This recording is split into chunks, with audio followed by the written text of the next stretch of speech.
Welcome, everybody. Thank you for being here to learn about mini golf inspired by chairs at the Rochester Art Center this fall. We're really pleased to see that we have people who are interested in making mini golf holes, hopefully inspired by chairs. And we are pleased to have a couple of putts working with us to make sure the process goes smoothly and that there's some support. I'm sure a lot of mistakes can be made with mini golf. I'm Pam Hugdahl. I'm the executive director of the Rochester Art Center. For the last few years, really trying to focus on what our community is interested in, trying to make sure we're uplifting local artists, and really excited about the traction we're gaining with that. This show, when it was presented to us by Ruth, who's on this call, just was very exciting to know that these chairs can be lent to the exhibition and that we can design around them for mini golf will be very fun for the community. I really appreciate Ruth for her generosity of spirit and contributions to this exhibition. And so then I'm going to hand it off to Tom and Robin. Hello, everybody. I'm Tom. And I'm Robin. And we're a couple of putts. We were brought on board because I guess we've earned the title at this point, and we kind of own it as mini golf experts. We've worked on a lot of artist design projects from around the country, but notably at the Walker Art Center. We also have designed for clients around the country with a focus on sort of unique bespoke courses that don't look like your average course. We have lots to share and excited that people are interested in this call. This will be taking place in our main gallery on the second floor. So it's our two big gallery spaces from November 13th to May 4th. And we are looking to create 5 indoor mini golf holes. So this will be a really fun winter activity. It'll be accompanied by the iconic chairs that are in Ruth's collection. So we're so grateful to be able to do this. Here's the timeline. So applications are due March 11th, right before midnight. Applicants will be notified by April 19th. Installation should happen in that window between October and November. We actually will have some opportunities for earlier work in one of the galleries to just kind of stage and get set, and then de-install will happen in May. And so what we're looking for is for the artists, you, the audience here tonight, to come up with an idea based on one of the chairs that's shown in the call for proposals, being asked to build the hole that will be strong enough and sturdy to hold up for this duration of the exhibition. We will want to make sure that we're in touch with you, and a couple of putts will be in touch with you to make sure that you're on track and feeling it will be successful.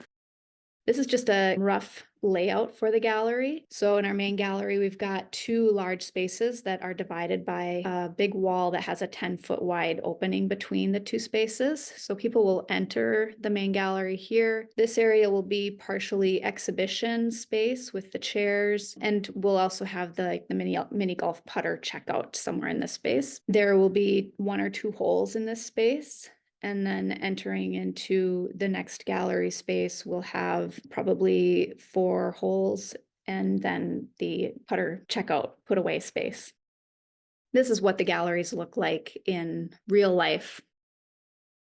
The holes will be inspired by modern and contemporary chair design, and will be selected by, the chairs have been selected by our curator, Zoe Chanel, in consultation with the lenders, Ruth and Dave Clavetter. Successful proposals will need to demonstrate a strong conceptual or visual connection inspired by one of the chairs in the exhibition. Here's all the chairs that you get to choose from for your one design. The things that we're looking for is that there's a variety of aesthetic choices, the way that they're created, the manufacturing techniques, the materials that are being used in their construction, and then some sort of compelling reference to history or culture or nature. So this is anything that all these chairs span within the 1900s to the 2010s. In the list, there's a short description with some information about each of the chairs. And I want to thank Zoe, our curator, and Rose, our board president, for helping compile that list and all of the context. So we are accepting proposals from applicants in our 5-state area, and our submission guidelines We would like 5 images with samples of previous work, a short description for each image to highlight your technical competence and previous experience, name of your chair, of inspiration of the architect's full name, and a statement of interest. This should be pretty brief, but what aspect of the chair compels you the most, the history, the material, how does your design relate to the selected chair conceptually, historically, and or visually? And then a written proposal also should be pretty brief, but we want you to include a mention of ideas, materials, durability, public safety, maintenance planning, and accessibility. And then 2 to 5 images of sketches, models, or renderings of your proposal, just to try and make sure that you've kind of thought about this from all angles and demonstrate the feasibility. Wonderful. We said earlier we are a couple of putts, and if you can believe it, we have played and reviewed over 500 courses around the world since 2011, when we had an auspicious first date at Big Stone Mini Golf in Minneapolis. Just went down the rabbit hole. We thought that course was really neat, and we had both grown up playing mini golf with our families and really enjoying it. And here we are today. We had an opportunity to be involved about a year after that first date with the Walker, and we've been involved with the Walker Art Center's mini golf project that they've been doing now really since 2013. We've had some hole on that course that we either contributed to the design or designed. And in the case of the first year, we actually built one that was outside.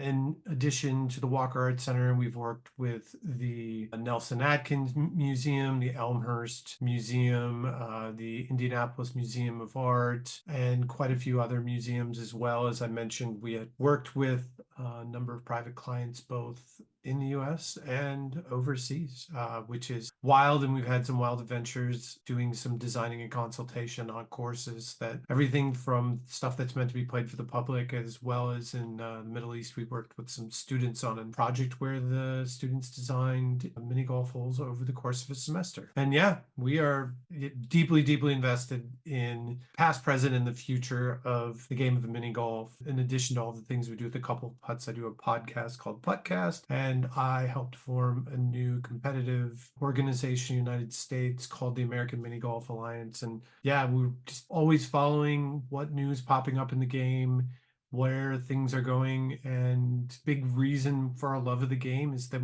anybody can play it. It's accessible, it's fun, it doesn't require a lot of equipment. In fact, you just show up and it's there, and you don't have to really have much skill, don't have to worry about, like with bowling, throwing a heavy ball or any of that stuff. It's a playful game that has a lot of space. And I think the reason that we really love it the most is it has a lot of space for creativity and unique approaches. There's a lot of conventional things that we've seen in mini golf over and over in our travels, but the things that have really inspired us the most are where people just try to integrate different things related to design, STEM, and all sorts of other things into the game of mini golf, because I think it's just like a big canvas that has lots of space to work with. So that's us as a couple of putts. We're going to be involved in this project, and I'll probably say it at least one more time before we're done, but we want to be a resource to everybody on this. We had to figure out how to make our first mini golf hole on our own. It takes a little trial and error, and we've been really happy to support artists on a variety of the projects we've been on, and avoiding some of the mistakes we've made over the years, as well as benefit from some of the successes we've seen with simple things that can be incredibly fun, that most people would take for granted on their face value, but then they watch people play, they're like, oh wow, people love it. So that's us. Yeah, hi everyone. So in addition to being obsessed with mini golf, I'm also an artist by trade. I work and teach at the University of Minnesota Department of Art, and I specialize in digital fabrications, 3D modeling, laser cutter, CNC router cutting. And so I can be a resource to not just design, but also methods for fabrication, materials, processes, etc. I thought it'd be helpful to include a couple examples here of what concept illustration might look like from past projects, and then what the final whole looks like. So in this image, I thought I'd pull a chair hole that we've actually designed. This was for the Cranbrook Art Museum in Bloomfield Hills, Michigan. Thank you. And this was built 2 years ago, but was out on their lawn last summer as well. And they have Saarinen tulip chairs in their collection. So we designed a hole around those. which are also one of the chairs, I believe, in this call. So the idea of this hole was that your opponents can actually sit in the chairs and use their feet as a moving obstacle on the way to the cup that's in the center. And there's kind of 3 different tee off zones. So you could have 3 people putt at the same time or just 1 person at a time and start from different places. On the left is a really simple illustration. I just drew this on my iPad in Procreate, but it could have easily been pencil and paper. Between this and the final one, we worked with a professional fabrication shop on this one. So there was 3D models involved in shop visits and whatnot. On the right is what that finished hole looks like. This is an example of a hole that an artist, I don't have the name of the artist, I apologize, but this was from the Indianapolis Museum of Art's course in, do you know the year on this one? 2015 or 14. Yeah. And so the theme of the course that year was nature. I think this was a duo, a collective, and they really wanted to focus on windmills. And on the left is what their concept illustration looked like. And then on the right was the final build for the whole. And this was actually built by the artists. And what's fun about this one is the different carpet swatches here, creating visual interest, but also a playable, durable putting surface by cutting different carpet squares.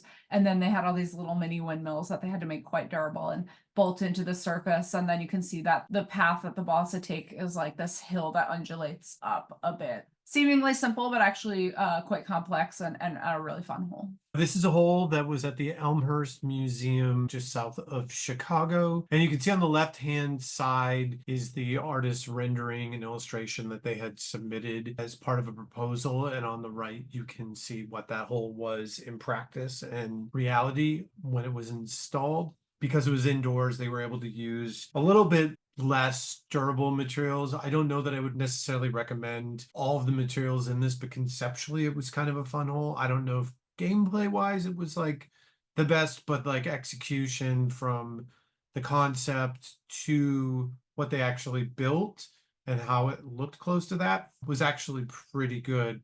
We'll get to it later, but there's just, like all the different holes I think can be confusing for some people. And so you probably want to include some note about that, but also anything on the middle of a hill is surprisingly difficult for the average person. We've definitely seen people struggle with very short straight putts, put those on an angle and it gets even harder.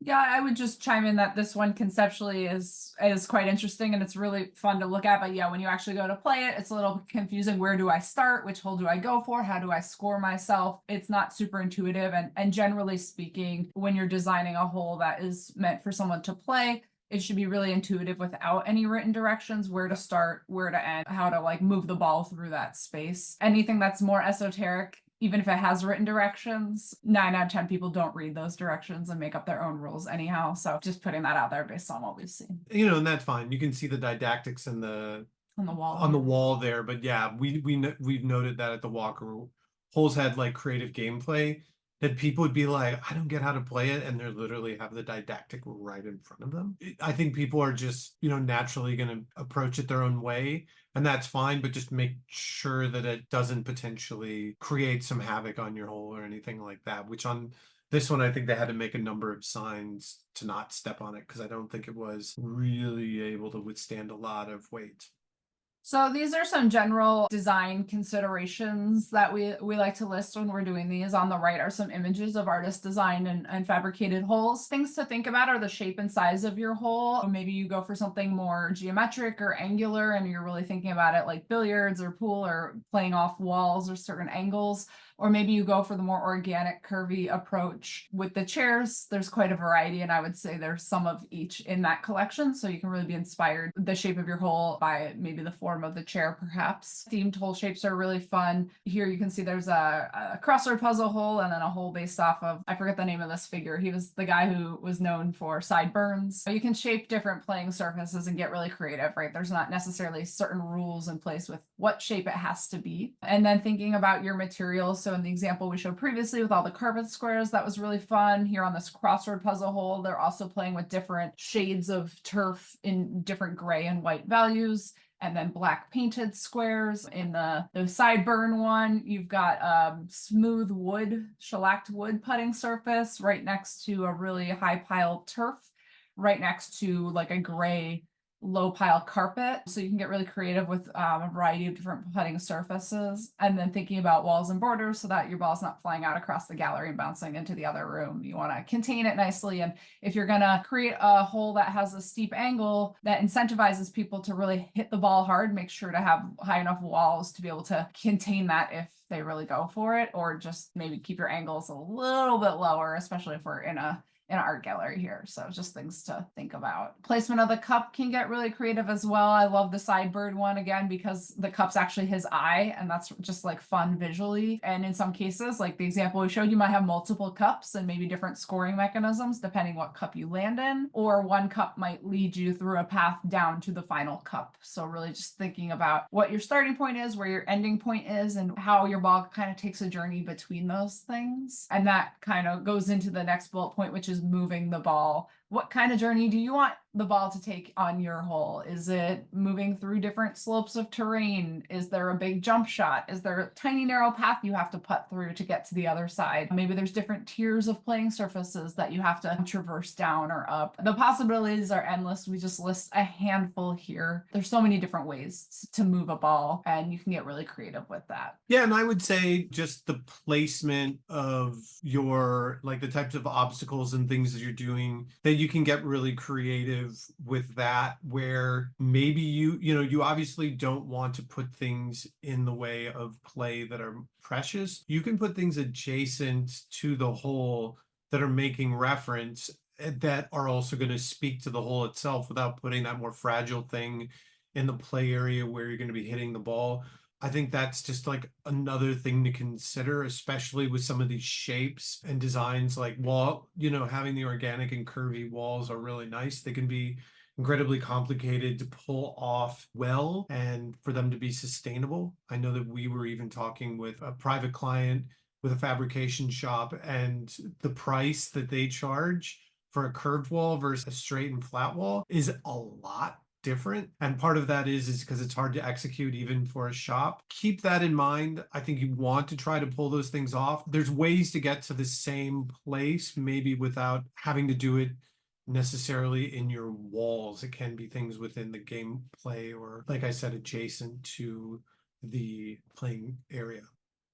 Here's some examples. Yeah, here's some more visual examples. These are all from different artist designed and artist fabricated courses, a couple from the Walker and the Indianapolis Museum of Art. There's another example of multiple cups on the top left, a hole that was combined topographies of like the 18 different holes of the Augusta National Golf Course, but shrunk down into miniature and kind of abstractly intersecting over each other. And this artist duo actually used sink drains as the cups rather than your traditional plastic cup. So that was kind of fun, and it made a little clink sound right when the ball went into the metal. And there's a bagatelle one in the top middle there, and that's like playing off like a pinball or plinko concept where the ball kind of moves through pins. The bottom shows some examples of more curved walls. The one on the bottom left was more conceptual gameplay where you can actually move the placement of the hole by covering other holes with those paddles. They were designed to kind of get picked up and move. So there's more game theory to your opponents. The one in the lower middle was curved, well fabricated curved walls, but very, very heavy. This is like layers and layers of plywood. This artist needed like a whole team of people to help him move and install that hole. Just thinking about also feasibility of transport and installation, especially if it's just a small team of people. And then the right one is the garden gnome foosball. And I put this one in here because it was like a lovely concept, and they used these prefab resin garden gnomes, and within 1 week they all like busted and broke, and they had to end up replacing them with flat cutouts. So even when you think it's going to be strong and hold up, essentially you're giving like children a weapon of sorts, right? A putter and a ball, and they think of it as a playground even if it's in an art gallery. It just goes back to the point of durability, and things can be replaced, but ideally it's fabricated well in the first run so that you don't have to fix too many broken things later. And with mini golf, you are really giving people permission to play and engage with things, and you just have to think about like what is going to be durable, because right now you're looking at a course that's going to be up for 6 months, and even though it's going to be indoors, it's still going to get a lot of usage over that time. One other thing to kind of note, like with those sink drains on the upper left, they sounded really nice and they were really clever. I will say that those really shallow cups with the sloped space made for it really hard to keep the ball into the cup. And that's something to consider if you're using an unconventional cup, which we recommend sometimes. Just to your artist, you can be creative with mini golf, and we love to see that. You can do that and nothing stopping you. And we've even seen people where they make like hole with a really steep angle, or something that's really complicated, and instead of like 4-inch diameter cup, they make like a 1 foot wide cup. There's nothing wrong with that. I think We've also seen the flip side where a course had a cup that was the exact diameter of the ball, which was confusing because then when the ball went into the cup, it was very hard to get the ball out. There's a happy medium for sure. yeah, it's like figuring that out, and just in the process, like even when you're considering these submissions, it might be worth buying some cardboard or taking some cardboard and just prototyping some and taking a ball and rolling it up in it. Kind of use any little small ball. But if you have a putter sitting around or a golf ball sitting around, even if you're not like someone who plays mini golf regularly, just going to like a thrift store, you can find beat up putters and balls that you can easily use. They're pretty inexpensive, and even if you spend a little bit more money, they don't get too crazy. So if you're not a good putter, get someone also who's a good putter to try it out. And if you're a good putter, stand on 1 foot and hit it with an offhand. Get someone who doesn't normally hit a ball. You'll be amazed. Like, the game is far more difficult than people give it credit for at times to do it well. Here's a few more holes. The far left is the Indianapolis Museum of Art and this sort of theme park themed hole. Robin, I'm sure you have some thoughts on that one. Yeah, this one was a really fun concept, playing off the idea of like an old amusement park in Indianapolis and the little roller coaster element, and plays with like the undulations. This one wasn't a great build for outdoor durability. They used low grade plywood. And again, this isn't really a concern for you all because we're going to be in an indoor gallery space, but whenever you're outside with moisture as a whole other element. Yeah, this one I would say was on the smaller scale, but was still a really fun hole, just maybe a little clunkier in its build and execution. The far right one was our very first mini golf design and build. It was called Can You Handle This? So we made this giant watering can where the handle of the can played off a classic loop-de-loop. So you actually started on the top surface, putt through the loop, and then the ball went into the watering can and came out one of 3 spouts. If you were lucky, you could get a hole in one, but if you're unlucky, you end up in a puddle surrounded by giant daisies. And that one was really fun, but what we didn't consider in the design of that hole was accessibility. So you actually had to take a little staircase up to the top tier to tee off, and so it wasn't accessible for someone in a wheelchair. So we've never designed or built anything like that since then. It was definitely a fun thing, but whenever you have steps and then a second tier, like we had to build a railing around it as well. So just something else to keep in mind. And one clever way that we got away, because I'm certain that they won't allow you to have water on your hole. You can see that area where like the spout of the watering can is pouring on. What it was is we cut into the turf and we used pool vinyl, and we just put that down on the wood, and it gives that effect. There's a lot of ways you can do that to kind of mimic water and other things that you can't be using on holes that are fragile. Something to keep in mind. And then the very bottom one, I believe, was another one at the Indianapolis Museum of Art that was referencing Kurt Vonnegut's workspace. Had lots of different books and lots of little references to different stories, and that actually used a linoleum tile base for the whole. I remember it being particularly difficult, but again, if you have a smooth surface and it's not flat, the ball is just going to end up in one place all the time. If you have a smooth surface and it's flat and it's hard, but it's not that big of a hole, people will eventually get there. But just keep in mind, when you don't have the ball to catch on the turf and you're using more smooth surfaces, the ball kind of has a mind of its own and just goes. So things to keep in mind. Yeah, and that hole on the bottom, it's hard to see, but there are chairs in that hole too. And they kind of created his office space, but they just found things, I think, from a thrift store, like the coffee table and chair, and just kind of threw their hands up in the air and said, we know that it's going to get rained on and destroyed throughout the summer, and that's okay. So it kind of devolved over time. People could sit and pose in that space, and that was kind of a fun element.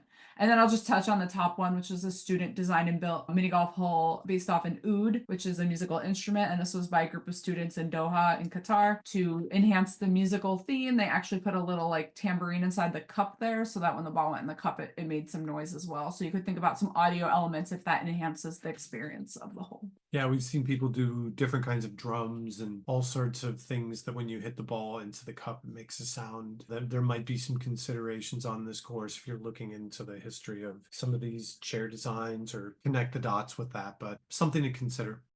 And then I thought it'd be useful to talk about materials a bit. Again, because this is indoor, it's a lot easier. We don't have to think about moisture and rain and extreme sun and heat. So generally speaking, a 2x4 stud base works really, really well as like an understructure, and then lining that with 3/8 to 3/4 inch thick piece of plywood or MDF as your floor surface. And then of course you can cover that with your paint or turf or carpet. Plastic can be more durable. Things like high density polyethylene or expanded PVC sheet like Sintra are great, but can be a little spendier. For outdoors are really good, but again, for indoor, there's more flexibility. And acrylic can also be great as like a clear surface, but can crack easily. So when you're using acrylic on a mini golf hole, generally we recommend 1/2 inch thick acrylic, or thicker 1/4 inch can crack really easily, or like a polycarbonate sheet, perhaps if you need a clear window. If you're doing any kind of sculpted or dimensional elements that are custom versus something prefab, different kinds of foam, styrofoam or insulation foam work really well. And we've found, obviously there's lots of products out on the market, hard coats or soft coats for foam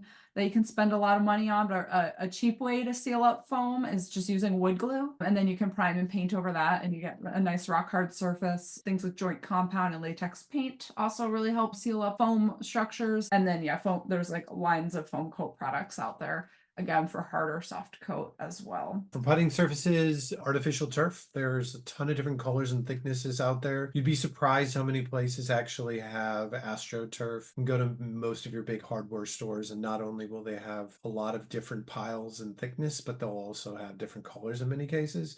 You can look online for them too, and we can give some resources if you want to get more colorful stuff. It can get really expensive. Yeah, the good places that sell colorful turf have like a minimum order, so you have to buy like a lot of area of square footage for them to ship it, so then it just gets expensive to hit the minimum. And that might be a thing that if there are a couple holes that are selected where there's one color turf that's going to be used that you could figure out, but I would just not overly depend on that unless you price it out first. Obviously, because we're working indoors, you can use carpet and you can Any kind of use carpet, yeah. any kind of carpet. Doesn't even have to be outdoor rated, because this is not expected to deal with the elements or get wet or anything like that. And you can also use smooth putting surfaces, painted plywood, MDO, HDP again, laminated surfaces like we mentioned in the last slide. Where I would recommend that is that you could have that as maybe in between or liminal spaces, but ultimately have some places for the ball to sit, whether it's on carpet or whether it's on turf.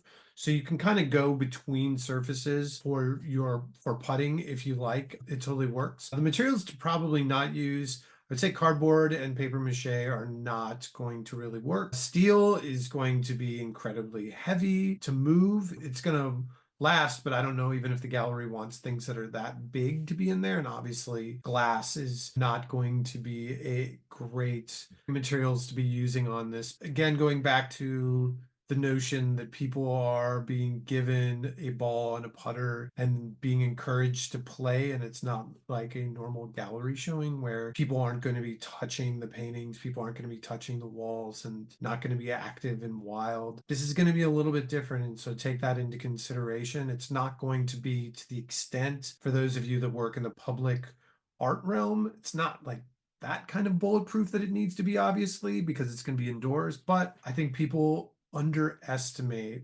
how the public at large and their excitement can do significant damage without a lot of effort. Yeah, those are the different materials you can use, and It's not a all-inclusive list, just popular materials. things we've seen work. I think you can also find quite a bit of stuff if you go out looking in thrift stores and upcycle stuff. You can really be creative in not only saving money, but really getting some cool things that can be repurposed.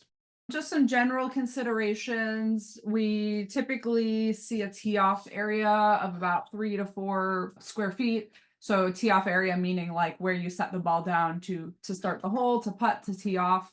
It should be pretty obvious where this tee off area is. You know, we noted on the one hole with all the little tiny holes in the middle of the mountain there that there was no obvious starting point. So just a pretty obvious starting point, and then the obvious ending point usually is the cup. The wall height, again, I talked about this a little bit. We don't want the balls to like fly off your hole and onto the neighbor's hole or through the gallery. Generally, we found that having at least 6 inches tall around your hole contains the ball pretty well. But if there's an angle or slope that encourages players to hit harder, you might consider a taller wall behind that particular area. And we talked about surface and playability quite a bit, right? Smooth surfaces, then the ball rolls a lot, doesn't have a good place to stop. If you have too thick of grass or turf or carpet, the ball will roll really slowly and it might take extra putts. So again, just finding that kind of happy medium. General durability and what materials you want to use that both reflect your concept but can also hold up to the players. And we talked about this before, but imagining that journey of the ball. And we always think about mini golf as this like fun thing where you can kind of live vicariously through your mini golf ball. So you putt your mini golf ball, it goes through a loop or it goes up a mountain or through a roller coaster. And while you, the player, can't physically travel along with the ball, your brain kind of travels along with it as it takes its journey. And that's part of the imagination of the game and what makes it so fun. So if you think about, again, that journey of the ball from the moment you tee off to the moment it lands in the cup, how does it move? How does it traverse? What does it go through, under, above, below? How does it move? And how is that fun? And how can that reinforce the concept of the chair and the hole? And Tom said this before, but again, a simple 4 to 10 foot straight putt is a lot harder than it looks. Like we've been putting for a very long time and we still miss those 4-foot putts.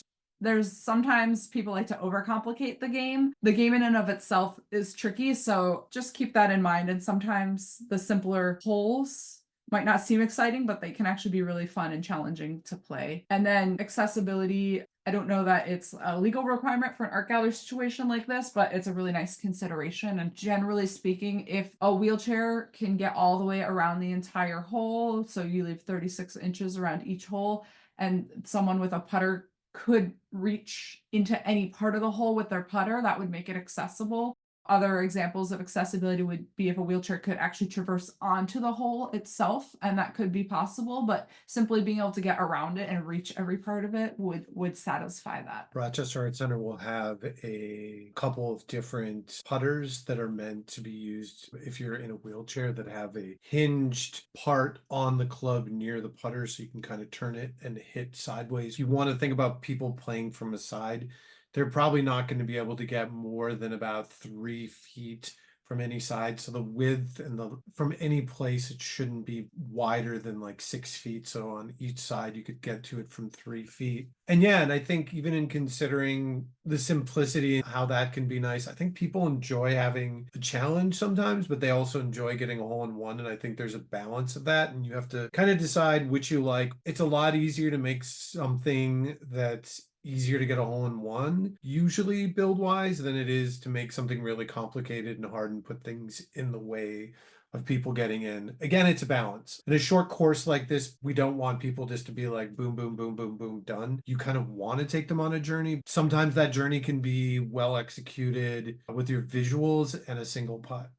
And we often talk about this balance of risk reward and skill and chance, that risk reward factor, right? Maybe there's a harder, narrower path that's more challenging, but if you can get it through that, you have a better chance at a hole in one, or you have an alternative route that is much easier to traverse, but would take at least 2 to 3 putts. So again, that risk reward factor. And then again, the skill chance, the 6-year-old in the group might get a hole in one and you might get a 5. And sometimes that's just how it goes. And that makes it more fun. Just thinking about those things as you're designing, and not every hole is going to hit all of the things we're talking about. A good course kind of hits them on each different hole. And so as we curate the course and the selections of designs, we'll be thinking about the bigger puzzle with that. This is reiterating a lot of the things that we had said earlier. Keep it simple, design for the audience that's going to be there, and it's going to be a wide range of people who never picked up a putter and have putted before, and people who are kids and are just going to be kind of hitting around. Build it to last for however long it needs to, which is 6 months and yeah. indoors. As you're building it, even if you want to think about it when you're like coming up with a concept and will this work, just test play. It can be simple angles and hitting a ball up and seeing how hard it is for yourself, knowing where you kind of fit in the grand scheme of things in playing the game, and then make it fun. Ultimately, we've seen a lot of people design courses on their own, and I think that they have this notion that people go out to play mini golf to be like really frustrated, make it seem like work, and I'm always confused by that. I think the public at large doesn't care about that. I think there might be some people who like competitive putting that might want that, but I can tell you from getting involved in that world, the top competitive players like to be able to get a hole in one themselves too.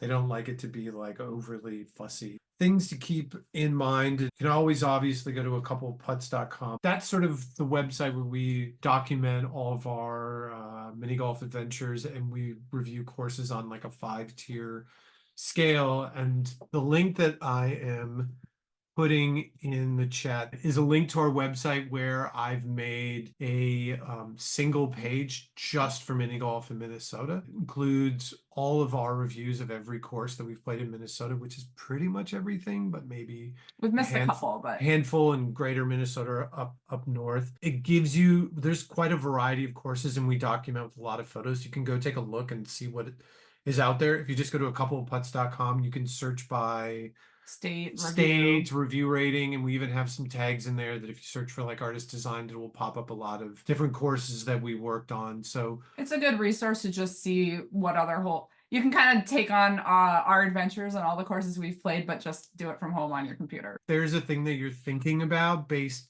on something you saw or something you're thinking about, drop us a note. It's just a couple of putts@gmail.com. If there's an idea of mini golf that's out there in the world and you're looking for a reference point, there's probably a good chance that we've seen it. Our weird brains are able to probably come up with it fairly quickly and send you a link. If the review is up, and if the review's not up, we'll shoot you over some photos of some cool courses that we've played. We have a little bit of a backlog as we've played considerable amount of courses over the last couple of years. So yeah, just shoot us a note, even if you don't see something online. We're happy to point you in the right direction. Sometimes there's just like a stuff you can find on Instagram too as an inspiration. Don't hesitate to reach out. We love these kinds of courses because when you get different brains, not creative brains, thinking about the game of mini golf, you get so many different approaches to it that we've found to be really exciting. We play a lot of courses that have pirates and safari animals and sharks and what have black light and pipes and all of that, and we've kind of seen it all, and we just love it when someone's like, well, what if you do this thing? Like there's one at the Indianapolis Museum of Art that was referencing a history in Indiana of squirrels being a bit of a nuisance around corn, I believe, and the way that they told that story with it was so cool, and we haven't seen anything referencing that in all of our mini golf travels. So we're excited that that's going to be a possibility, especially since I can't think of many mini golf courses that have really touched on a lot of modern design, especially around chairs. So I think it's going to be really a cool opportunity for you guys to do something special. We received one question in the chat. You probably all saw, can artists submit more than one proposal? And I don't see any problem with that. Go to town. But I guess I would put the caveat that if then 2 of your proposals got accepted, Yeah. to be able to fabricate them. But Yeah, I would say the likelihood of us choosing 2 proposals by the artist might be lower unless you're just exceptionally amazing.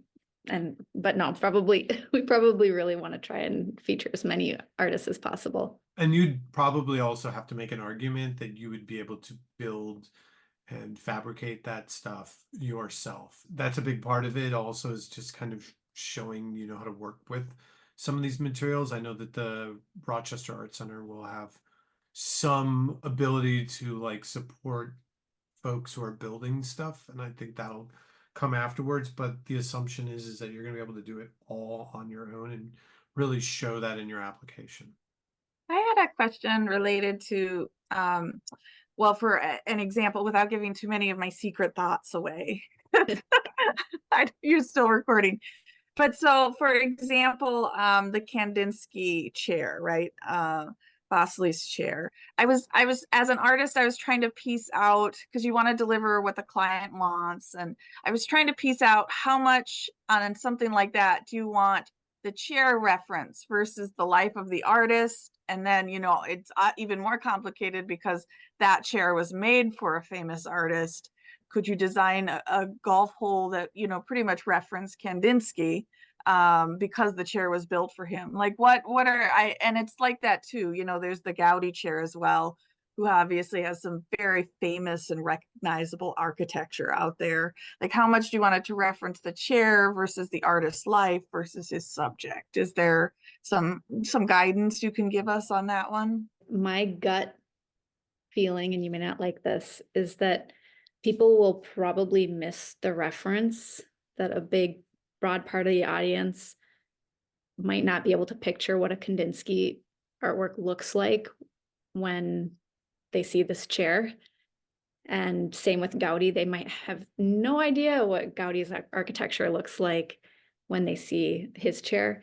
I think there could be references to it, but I think if you don't in some way kind of imply the structure or the shape of the chair, that That audience was is my gonna miss the point, and they're gonna be like, what was this person thinking? What chair are they talking about? And So that's so my the chair is the focus. Okay, so that was a critical question for me. And the museum, we wouldn't add here's sort of the information about Gaudi. It's focused on the chair as a piece of art. Okay, I get that. Yeah, I think so. I mean, I think as long as there's some kind of element that brings it back to the chair. But I also think that it's really interesting to think like, oh, let's work in something that references Kandinsky's work or references Gaudi's architecture. I think that there's definitely a place for that in this, or a possibility. Kind of that keep it simple, silly. Yeah, right. Okay, I hear that very clearly. Here's another question for maybe a couple of putts. How does fake fur stand up on a golf course as a surface? I don't know that we've seen that in all of our travels, but for indoor, I'd imagine it'd probably be okay. If people are stepping on it a lot, you might see it. Want a with darker more fake fur fun. rather than. But maybe if it was on a more vertical surface or a surface that wasn't being walked on over and over and over, that it would probably be fine. Thinking about how durable it is, but also maybe if you're laying it out to stretch it to be on a playable surface, that I would just see how that plays. You could use it in parts, cost wise and durability wise. It might make sense just to not use it in the whole thing. That's worth testing out. Where I don't know the Yeah, answer. you let us know. Jerry, did you have any questions for your rival application? No. He's not sharing details at this point. Trying to think of anything that we didn't address. Yeah. I mean, our website is sort of just like a depository of a lot of I'll stuff. give one last closing tip based on my years of experience, is that I no longer design any angle steeper than 15 degrees for putting up. That's kind of the magic number. After you exceed 15, it becomes too challenging and too steep. So Especially if there's I could imagine on some of these chairs, you could design a cup to be sitting in the middle of an angle. That is an incredibly hard thing, even if you have a catch for it of some kind. And is one of those things that you could do if that was your concept. That's where go out of the box, make a 1 foot wide cup. Again, there's lots of different ways to be creative with it, and no one is going to be upset if you don't have a regulation cup. And the other thing is, if you have an unconventional hole, like the one with all the flags and the holes on it, and it doesn't seem obvious where to start, just create something that says start here. You could do something really really simple instructions. Even if you did something really conceptual for where you finish the hole, you could put a sign end here or arrows pointing there, something really obvious. yeah, you can email us. coupleofputts@gmail.com. We love to answer mini golf questions. A couple of putts at gmail.com. It's on our website too. If you drop us a note on social media, we're at couple putts on Instagram, and Facebook as well. So by all means, shoot us questions. We're constantly like looking at new stuff. We specifically traveled over to London this last summer just to play a bunch of courses there that have kind of inspired a lot of the big new trends in mini golf. We're very interested in where the game is going and happy to point you to stuff and happy to give opinions on stuff worth checking out. If you're looking at that list of courses in Minnesota, you're like, this is what I'm thinking of, what would be good to check out. I guess I would say to anybody that if they don't have a putter and balls at home and they don't necessarily have easy access to a mini golf course, if you have any kind of sporting goods store or any of that, it's a good chance most of them have like an area where they've like a setup putting area, like the Golf Galaxies or Second Swings and all of that. You can just kind of go over there as long as you can tolerate the kind of culture that's there. Just kind of navigate it on your own. That can kind of give you a little bit of experience. I'm sure most everybody's hit a mini golf ball and with a putter, but if it's been a little bit, it might be worth reminding yourself again. Just if you have a putter and a ball at home, put a cup up, standing up, and try to hit it from like 4 feet away to see how hard it is. It's really difficult for the average person. Wonderful. Well, I'm seeing some accolades in the comments. Thanks for taking the time to go through this with us. People sound excited for the unique opportunity, and I'm so glad that we have help, professional help, to lead us through this process. Thank you all for your time tonight. That's everything. That's a wrap. I wish I had a good chair pun to close it out. I know. I should have planned ahead.